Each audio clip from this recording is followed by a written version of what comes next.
Well, here we are down on the river,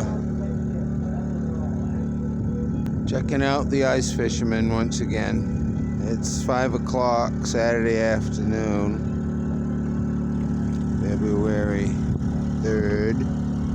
This guy got a nice homemade job. A little generator there.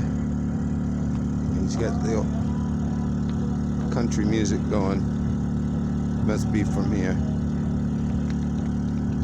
Take a look around some of these other shacks. I like this one. They got nice skidders on there, and it's up high, so if it does flood again a little bit, they won't be frozen on.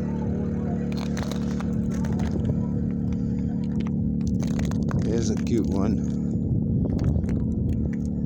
See-through, opaque. You can see what they're doing. What's going on in there? Nothing.